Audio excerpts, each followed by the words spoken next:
From being a nation ruled by colonial leaders, independence for Guyana spoke to several significant developments in our nation's history, apart from the symbolic date when it was granted. The struggle for independence, while arduous, however, did not come anywhere close in comparison to the task that followed. In this InfoHub extended program, we look at Guyana's journey 52 years after independence. This is that story of a country once called British Guyana, now known as the Cooperative Republic of Guyana. Guyana became independent after 350 years of Dutch and British imperial rule. The new nation was born under a state of emergency.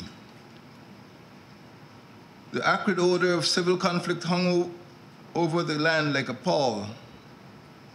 The vista of divided villages scarred the landscape.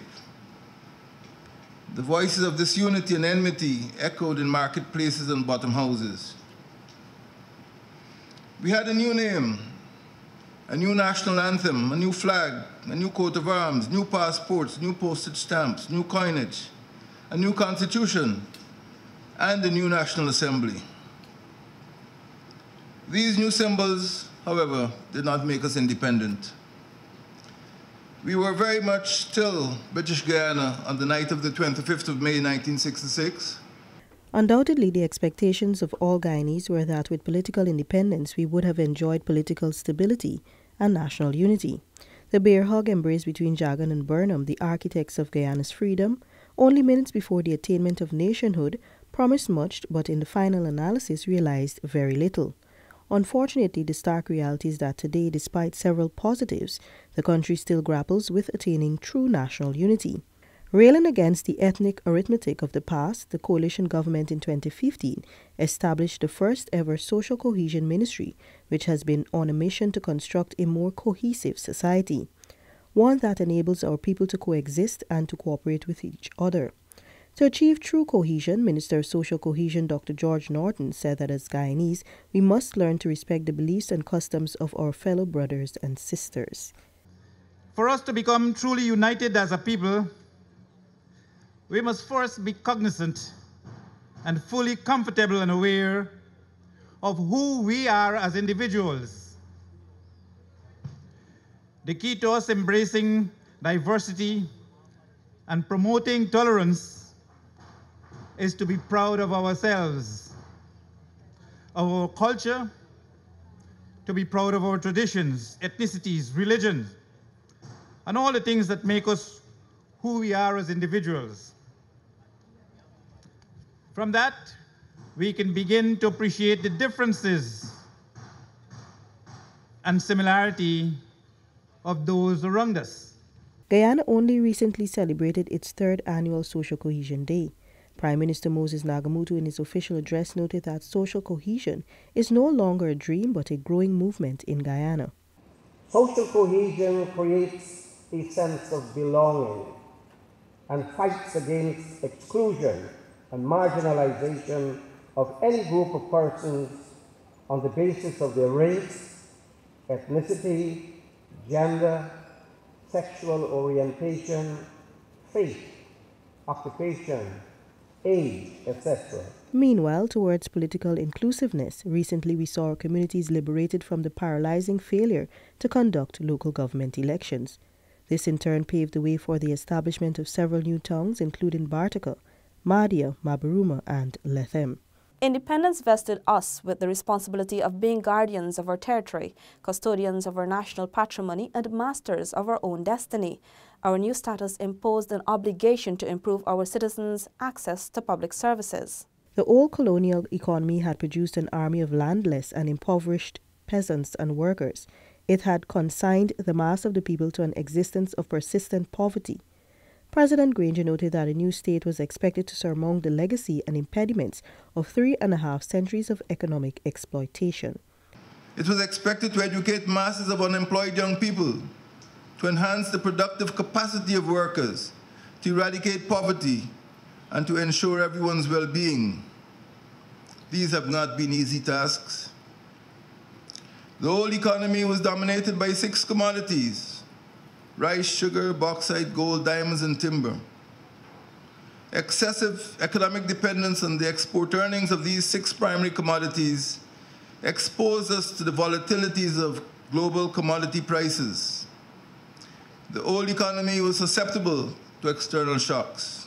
Guyana's economy at the start of our independence era was still dominated by foreign-owned sugar and bauxite industries.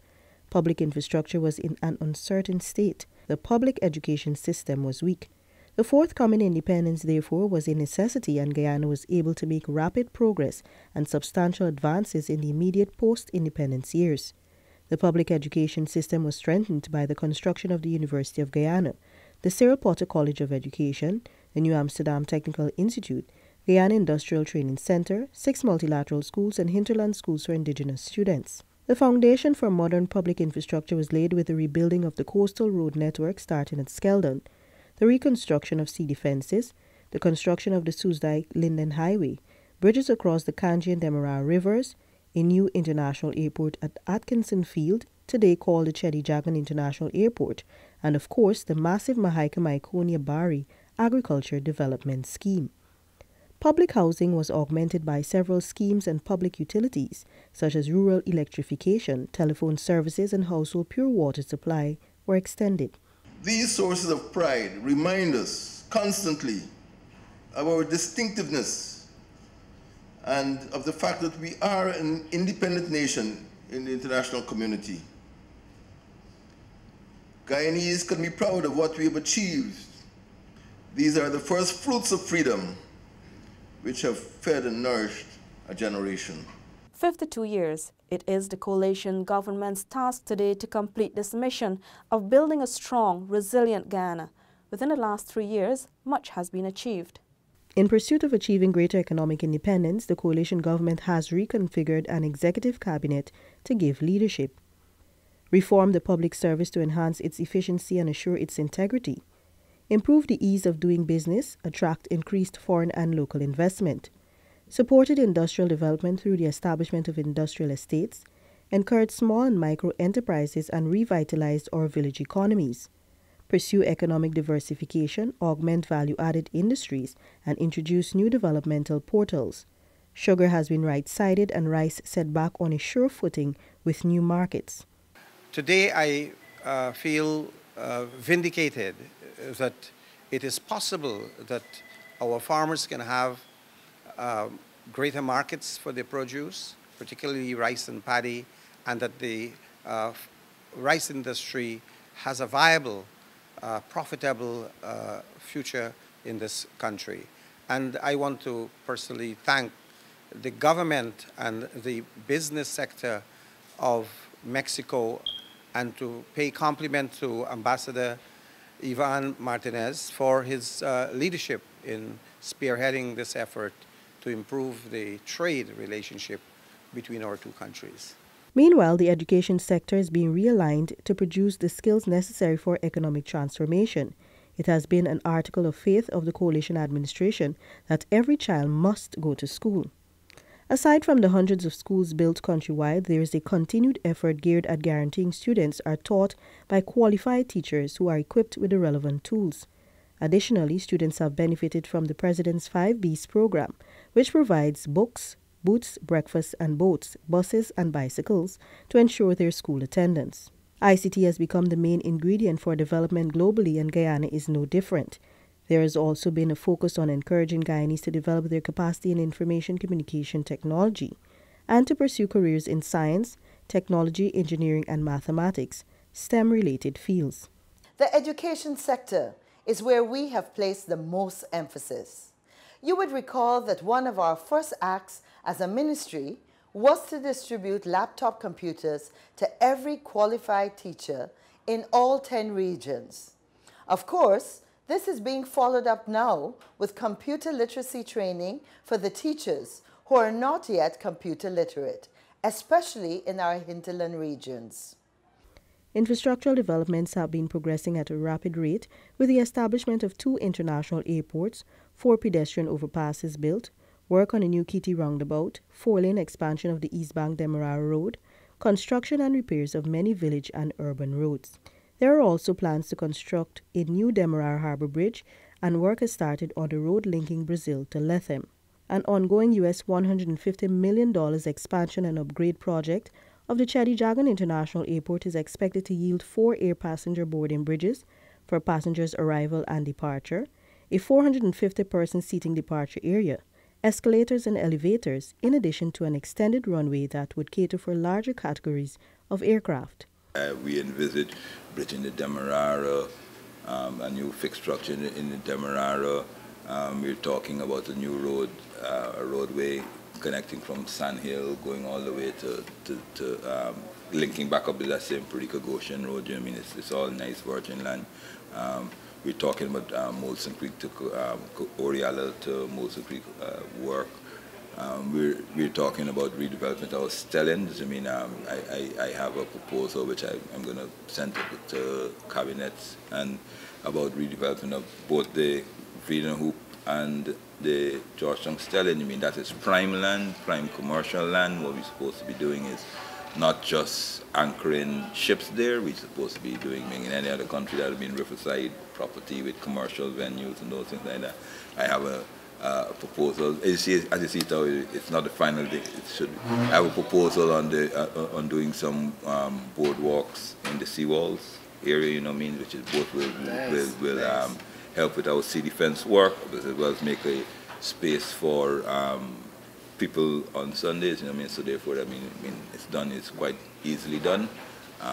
So 2020, we should have a transformed city and a transformed country.